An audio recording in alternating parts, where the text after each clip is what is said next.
In the year 2297, Earth looked peaceful from space blue oceans. Green continents, spinning slowly under the light of its yellow sun. But above that quiet planet, warships now floated like predators in the dark.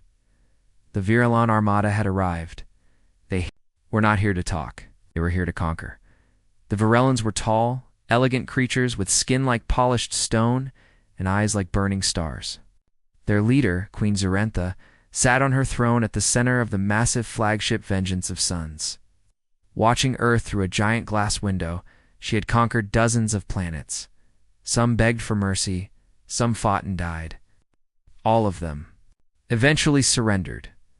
Now Earth was next. "Open a channel," she said. Her voice smooth but cold. A blue-skinned officer bowed and tapped a panel. "Channel open, my queen." The image of Earth's United Coalition Council appeared, old politicians, with nervous faces and tired eyes. Their best weapons were nothing compared to the Virulon fleet. They all knew it. Queen Zarentha stood. Her black and silver armor glowed under the soft lights. "I am Zarentha, Queen of the Virulon Empire," she said. "Your world now belongs to me. Surrender peacefully, or I will take it by force." The human leaders whispered among themselves. Then one of them, a woman in a military uniform, spoke. "Give us 24 hours to respond." Zarentha tilted her head. In 24 seconds if she wanted. But something about humans made her curious. They were small, chaotic, and stubborn. Different from the others. "Very well," she said. "You have 1 day, back on Earth, deep inside a hidden military base." The council met in panic. "Destroy us," said one leader. "We can't fight that fleet," said another. "What do we do?" Then someone spoke. "We send him." All eyes turned to Captain Elias Maddox. He was a tall man with short, messy hair, a scar across his jaw, and tired but sharp eyes.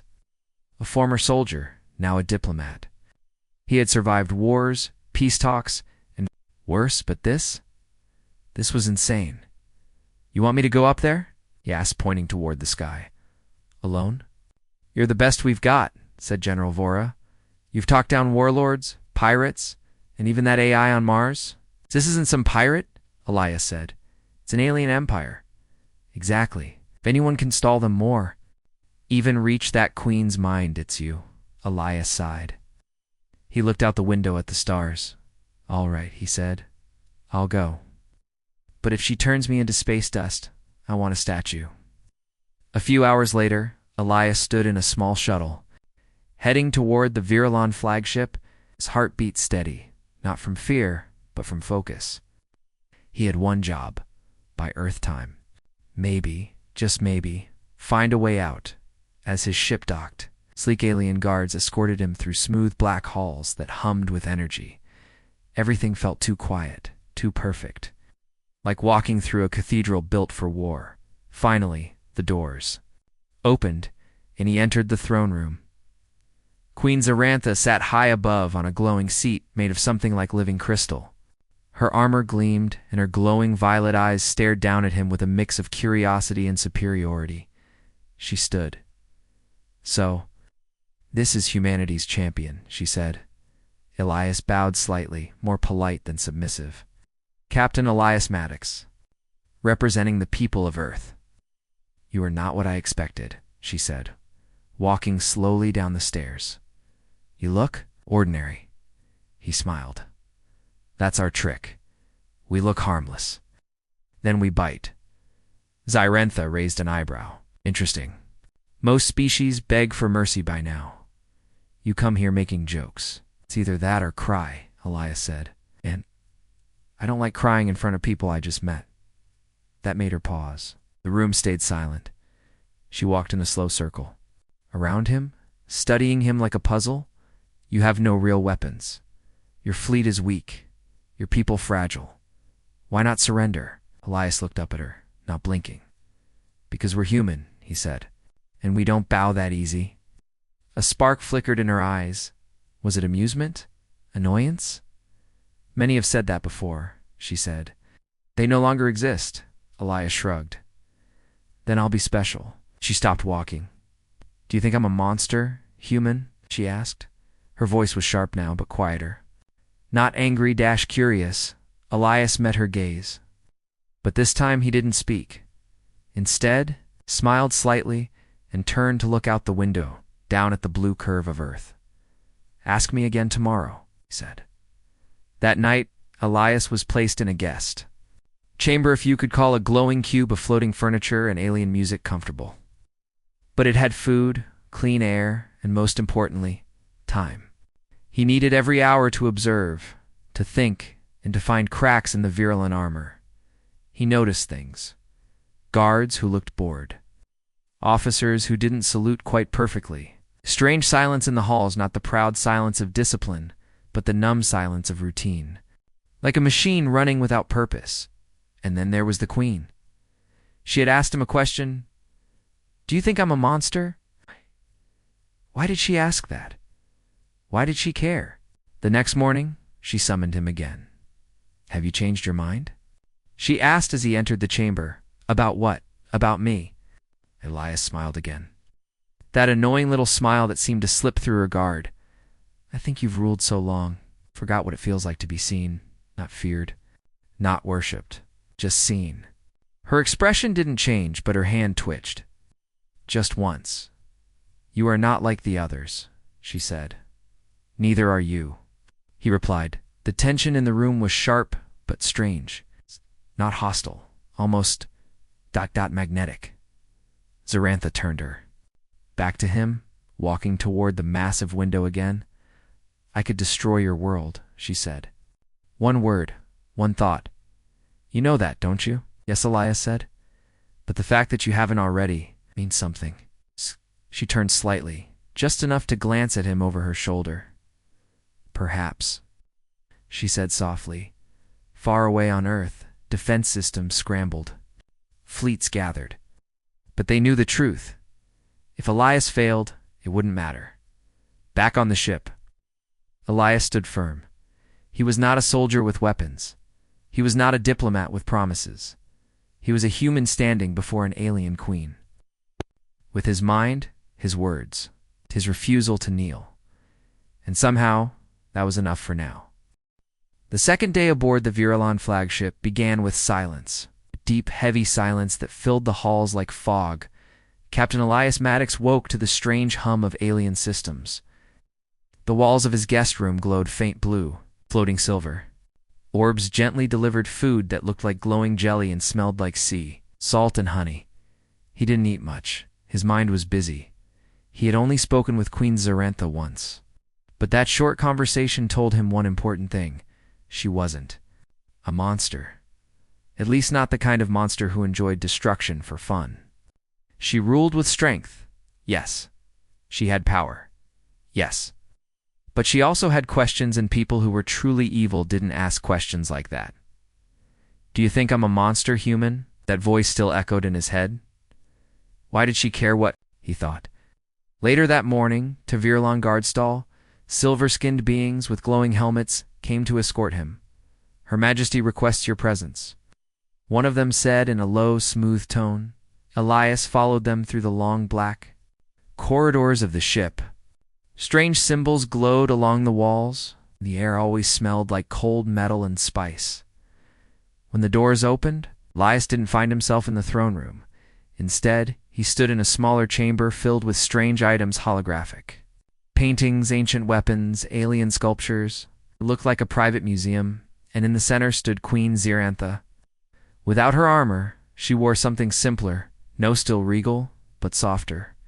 Her face was calmer, more thoughtful. Good morning, Captain, she said. Elias gave a polite nod. Morning, Your Majesty. She raised one eyebrow. Still alive, I see. Still not turned into space dust, he said, grinning. She gave a very small smile. It was almost hidden, but he caught it. I brought you here, she said, walking past a floating orb that showed a rotating galaxy, because I wanted to speak with you in private. Without the throne? Without the crown? Is that a trick? Elias asked. You luring me into a trap? No, she said simply. I am curious. Elias looked around the room. This place, it's your personal collection. Yes. She replied, artifacts from every world we've conquered. Stories, history, some are gifts, some are trophies. Elias moved toward one item. It looked like a cracked metal cube covered in scorch marks. What's this? He asked. From a world that chose to resist, she said softly. They fought until their skies burned. I admired their spirit. I kept this. Elias turned to her. You admire those who resist you? I do, she said. Because resistance is rare. Most beg, most bow. But those who fight even when they know they will lose, there is something beautiful in that madness. He chuckled. That's a very human way of thinking. Zarantha looked at him, her glowing violet eyes narrowing. Perhaps that's why you interest me. She said. They spent the next hour talking, not as enemies, not as rulers, but as two people trying to understand each other. She asked him about Earth's history, its wars, strange art and messy politics. He asked her about her empire, how she became queen, what she feared, and what she dreamed about when she wasn't wearing armor. She never answered the last question, but she listened, and slowly. The cold space between them began to melt. Later that evening, Elias was returned to his room. He paced the floor, thinking, what was she doing? Why was she talking to him like this? Could she be lonely? Is this powerful alien queen ruler of 1,000 systems just tired? The next day, things changed. Elias was invited to the strategy chamber, an enormous room where admirals and generals floated around a massive 3D map of Earth. The Varellan officers spoke in their own language. But Queen Zarantha translated for Elias. They are planning how to take your planet, she said quietly, without causing too much damage. Elias stared at the map. You talk about it like it's a puzzle, not a home. Shh. She glanced at him. To me, it is a puzzle. But I am trying to see it through your eyes. One of the Virulon admirals stepped forward and pointed at a weak spot in Earth's defenses. Zarantha nodded. But Elias stepped in. You're wrong about that area. He said, those mountains hide an entire air fleet underground. Attack there, and you'll lose 2 cruisers before you know what hit you. The room went silent. The admiral blinked.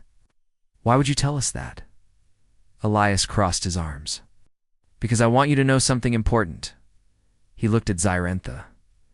You think we're weak? But we're not stupid. We don't win with bigger guns. We win with surprise, with heart, and with the fact that when we're pushed to the wall, we bite. Zarantha's lips curved into something almost like a smile. You were either very brave, she said, or very foolish. Maybe both, Elias replied. That night, something strange happened. Zarantha invited Elias to dine with her. The dinner chamber was beautifully lit by soft glowing orbs. With music that sounded like wind over glass, the food was alien, but good. Elias tried something that looked like jellyfish and tasted like roasted chicken with honey. They spoke again, this time about dreams. She finally answered his question. When I sleep, Zarantha said, I see my home world. Before I was queen, before I wore the crown, I see the ocean, my sister.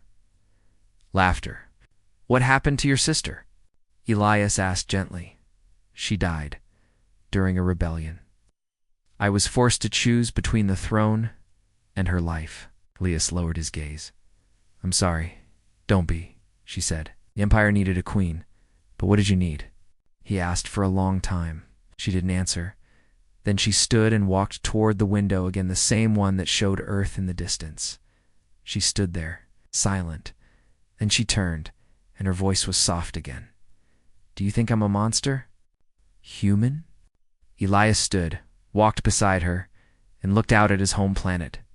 He didn't answer right away. Then he said quietly, I think you're tired of pretending to be one. She turned her head sharply to look at him, but her breath caught. Because for the first time in years, she felt something strange. Her cheeks, normally glowing pale silver, were now glowing soft pink. A virulent blush. She looked away quickly. I should go, she said. So should I. Elias replied. They didn't speak again that night, but something had changed between them, something that no war map could explain. Far away, in another part of the ship, General Crixasa, powerful and ambitious member of the Virulon, royal bloodline, watched the queen through hidden monitors. He saw the way she looked at the human. He saw the way she smiled, and he did not smile. She is becoming weak. Said to his advisors, "This human has infected her." One of the officers whispered, "What will you do?" Craxus narrowed his eyes. "I will save the Empire from this foolishness," he said. He turned to the shadows, "And I will start by removing the human." The days on the Virulon flagship felt strange to Captain Elias Maddox. He had arrived as a prisoner, a diplomat, a delay tactic. Now he was a guest, a respected voice, a puzzle to the Queen, and to some, a threat. His time with Queen Zarentha had changed something, not just between them, but within the walls of her ship. Guards spoke less. Officers avoided eye contact.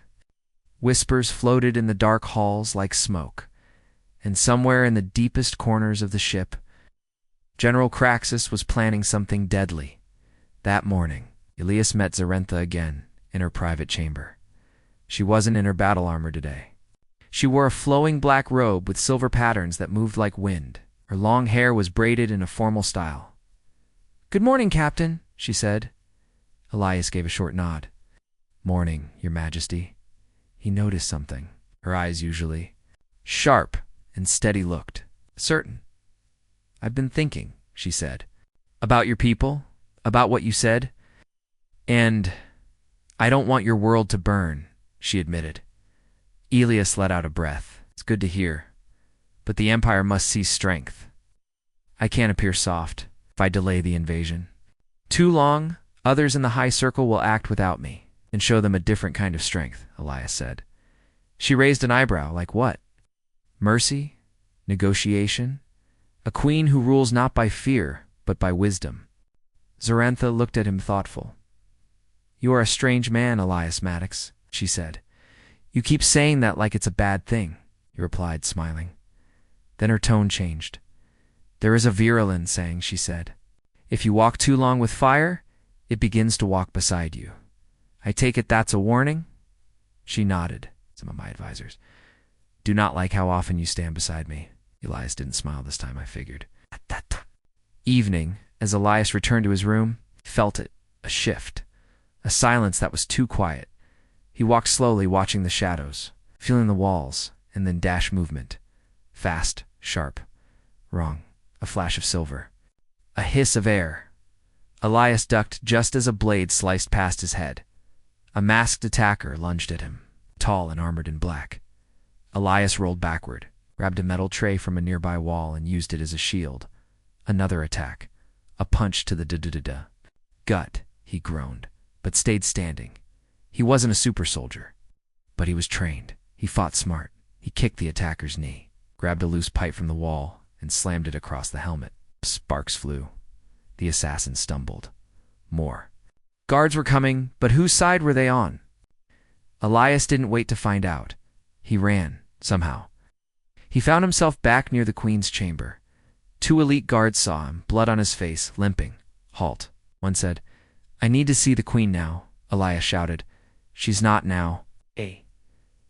Doors opened, just as Zarentha turned in surprise. Her eyes widened. "Captain." "What?" "Someone just tried to kill me," he said.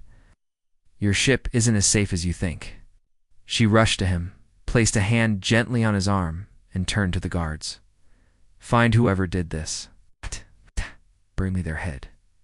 She pulled Elias inside, sealed the doors, and activated a glowing shield. "Sit," she ordered, guiding him to a smooth seat. She tapped a panel, and a glowing blue liquid formed in a small cup. "Drink. It will heal minor wounds." Elias drank it. Tasted.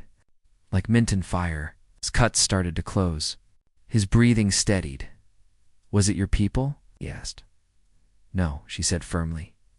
"If I wanted you dead, I wouldn't have used a knife." He stared at her. "Then someone under you went behind your back." She didn't answer. Her silence was enough. Zyrantha turned to a control panel and tapped quickly. Moments later, a 3D image of General Craxus appeared. He stood tall, proud, and completely without fear. "Your Majesty," he said calmly, "there was an attack on my guest," she said. "A crime on my ship," unfortunate, Craxus replied. "But not surprising. Some on this ship think the human has grown. Too close." Elias stepped forward. "You mean you?" Craxus smirked. "I only mean what the Empire fears. A queen who listens to a species she should crush?" Zyrantha's voice turned icy. "You dare question me? I dare protect you," he said. From weakness, Elias spoke again. "Trying to murder me is weakness, not strength." Ignored him. His eyes stayed on the queen. "You have 12 hours, he said. "After that, I will bring your decisions to the High Circle." The image vanished. The room went still. Elias looked at her. 12 hours? She nodded slowly. "Then the Council of Lords will hear that I've delayed invasion to speak with a human. What happens if they decide against you?" "They take my crown," she said, "or my life." Later, alone again, Elias looked out the same window. As before at Earth, he knew time was running out. He had spoken well. He had shown strength. He had gained her trust. But now, words might not be enough. Meanwhile, Queen Zyrantha stood in the Hall of Echoes, her private meditation chamber. Glowing lights floated around her as she closed her eyes. For the first time in years, she felt confused. The human had challenged her, made her feel something she thought she'd buried long ago. He didn't fear her. He saw her, and worse he made her see herself. That night, Elias was summoned again. But not by her. By General Craxus. He was brought to a cold war room, filled with sharp lights and sharper eyes. Craxus stood there with 3 other high commanders. "We are giving you a chance," human Craxus said. "Leave this ship. Return to Earth. Say nothing of this." Elias narrowed his eyes. "Afraid she might listen to me?" "No," Craxus said. "Afraid we might start listening to her." He leaned forward. "You have softened the queen that cannot be allowed." Elias stood firm. "She's not soft. She's just not blind anymore." "You are a danger," Craxus said. "One way or another, you will be removed." Then the threat became clear. Not just to him, but to her. "You'd betray your own queen," Elias said. "For the Empire," Craxus said. "Yes." Back in her chamber, Elias told her everything. She didn't argue. "I knew it would come to this," she said. "Then, we have to do something," Elias replied. "I cannot kill Craxus openly. Would split the fleet, maybe the Empire." "Then, don't kill him," Elias said. "Expose him." She looked at him, puzzled. He explained his plan. Risky, dangerous, human, but it might just work. By the next morning, word had spread. The queen would speak to the council early. All major commanders would attend. Tension filled every room. Air tasted like sparks in the throne chamber. Queen Zyrantha stood tall in full royal armor. General Craxus stood among the gathered. "Bring the human," Zyrantha said. Elias stepped. In calm but confident, gasps filled the room. "The human. Here. She's lost her mind. She's betrayed the throne." Craxus smiled coldly. "This ends now." But the queen raised her hand. "Before you speak, General, I have one request." She turned to a panel, tapped it. A hidden recording played. From Craxus's private chamber. His voice, "She is becoming weak. This human has infected her. More, after tonight, we remove him and take the throne." Silence. Dead silence.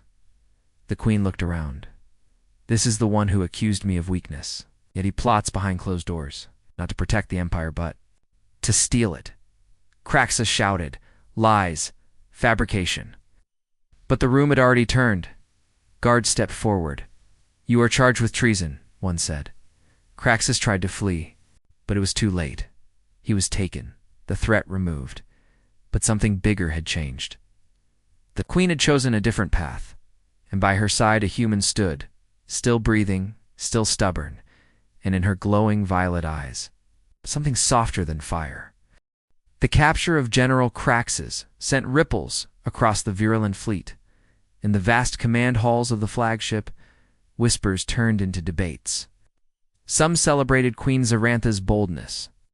Others whispered about rebellion, but Zarantha stood firm. Beside her, Captain Elias Maddox was no longer a prisoner. He was a trusted advisor, a symbol of hope and change. A few days after the trial of Craxus, the Queen called Elias to the main conference room. It was a grand place, filled with stars projected on the ceiling and sleek metal chairs arranged around. A glowing table. "Captain Maddox," she began, her voice steady, "I have decided to send a message to your planet. An offer of peace." Elias blinked. "Peace? After everything?" "Yes," she said. "The Empire will stop its invasion. But there will be terms." Elias frowned. "What terms?" Zarantha looked him straight in the eyes. "We want to share technology, exchange knowledge, form an alliance." Elias felt hope and suspicion twist inside him. "Why would you do that?" Because she said softly, "There is more to ruling an empire than conquering worlds. Sometimes strength comes from understanding." Meanwhile, Earth's leaders were stunned. The virulent flagship appeared in orbit, its massive hull blocking sunlight. Then came the message. "Queen Zarantha offers peace and alliance. The war is over." The news spread like wildfire. Some celebrated, others doubted. The humans debated. Was this a trick? A trap? Elias stood before the United Earth Council, speaking with calm conviction. "I have seen the Queen. She is not a monster. She wants to change." His words did not convince everyone, but they planted a seed back on the flagship. Elias and Zarantha met in her private garden, a rare place of life and color on the metal ship. Flowers glowed softly. The air smelled of rain and earth. They sat on a bench surrounded by humming alien. "Plants, do you trust me?" Zarantha asked. Elias looked at her. "I want to." She smiled gently. "That is all I ask." They spoke quietly, sharing stories of their childhoods, her memories of a lost sister, his memories of a small town on Earth. Something grew between them, something neither had expected. But peace is never simple, not in the shadows of war news. Arrived, a group of rogue Varellan commanders rejected the Queen's decision. They planned to seize Earth by force. Zarantha's eyes flashed with anger. "Then we prepare for war again." Elias took her hand. "Not war. Protection. Together." She looked at him, her violet eyes soft. "Together," she agreed. The story moves closer to Earth's orbit, to unlikely allies, bound by respect and maybe something more. Stand ready. The future is uncertain, but hope fierce and bright burns in the darkness of space. The great silver ship of Queen Zarantha hung quietly over Earth. Once a symbol of fear, now it shimmered with possibility. Inside, humans and virulans worked side by side, translating, negotiating, sharing. But peace is not just words, it is actions. And actions always come at a price. In the command chamber, Captain Elias Maddox stood beside the Queen, staring at a glowing red signal on the screen. The rogue Virulin, fleet-tin warships, was approaching Earth from the dark side of the moon. "Didn't listen," Elias said quietly. Zarantha's jaw tightened. "They never would. They believe strength means destruction. And you. I believe it means protection." She turned to her officers. "Prepare the Aegis Protocol. Send word to Earth. We'll defend the planet together." The Virulin officers paused, then saluted. She had earned their loyalty, not through fear, but by standing for something new, down on Earth. Chaos reigned in the United Earth Defense Center. Generals barked orders. Satellites shifted. Missiles were armed, but amidst it all, one message came through from space. "Queen Zarantha stands with us." People across the planet watched in disbelief as virulent ships moved to form a defensive wall between Earth and the incoming rogue fleet. Human pilots were sent into space not to fight the Queen, but to fight beside her. It was the first battle Earth would ever fight as part of something greater. As the enemy ships approached, Elias joined Zarantha on the main deck. He wore a black spacesuit, marked with both the human flag and the Virulon royal crest. You don't have to fight, Zarentha told him. Yes, I do, he said. I didn't come this far just to watch. She paused, then handed him a blade lightweight, sharp, glowing with alien energy. I thought humans preferred guns, she said. I do, he replied, but this is cooler. She laughed softly. It was rare, but beautiful, and then the alarms began to sound. The battle in space was silent, but fierce. Virulon traders opened fire without warning. Giant beams of red plasma lit the stars, but the Queen's loyal fleet held strong, protecting Earth like a steel wall. Human pilots flew beside Virulons, their ships weaving through debris and explosions. It was chaos. It was war, but it was also history for the first time. Earth was not alone. Elias joined a small strike team sent to disable the lead rogue cruiser as he boarded the enemy vessel. He was greeted by hostile soldiers Virulons who believed Earth was nothing but a rock to conquer. He fought with precision dodging, striking, outsmarting at one point. A blade came close to his heart, but a loyal Virulon warrior blocked it. Protect the human, she said. That is the Queen's command. And so they fought together. Elias reached the core of the enemy ship and planted a disruption charge. Get out, told the others. I'll hold them off. No, said the Virulon beside him. We die together, or we live together. Meanwhile, Zarentha stood in her throne chamber, directing the battle. Her calm voice guided her fleet, her eyes sharp with focus. Then, suddenly, the signal came. The rogue fleet leadership was disabled. Explosions began to ripple through their lines. The traders panicked. Some fled. Some surrendered. Zarentha stood slowly. It's over, she whispered. When Elias returned, bruised and limping, she met him at the dock. Her guards stepped aside without a word. You're alive, she said, trying to keep her voice calm. Barely, replied. You were right, that sword was better than a gun. She laughed again, this time longer, felt warm in her chest. Strange. Human. Then she stepped forward. Elias looked into her eyes, those violet eyes filled with strength, sadness, and something else. You saved my world, he said softly, and you saved mine, she replied. He reached up, touched her hand. I never answered your question, he said. She raised an eyebrow. Which one? That day, when you asked, do you think I'm a monster? Human? She remembered. She'd asked it in anger, in fear, in doubt now. She waited. Elias smiled. I think you're the bravest soul I've ever met. Her cheeks turned a soft shade of lavender. She didn't speak for a moment. Then, softly she said, Do you always flirt with alien royalty? Only the beautiful ones? Her eyes widened, but instead of anger, she smiled. A real smile. Queen's smile. Weeks passed. Earth signed a treaty with the Virulon Empire. Borders opened. Trade began. Technology was shared, and Elias stayed. Not as a prisoner, not as a guest, but as an ambassador, to help build something better. He and Zarentha often walked the garden together, talked, laughed, grew close. And sometimes, when no one was looking, they stood just a little closer than expected. Two leaders. Two species. One story.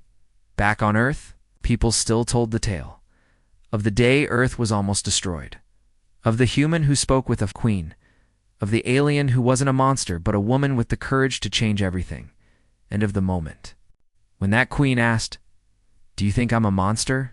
Human? And the answer that made her blush.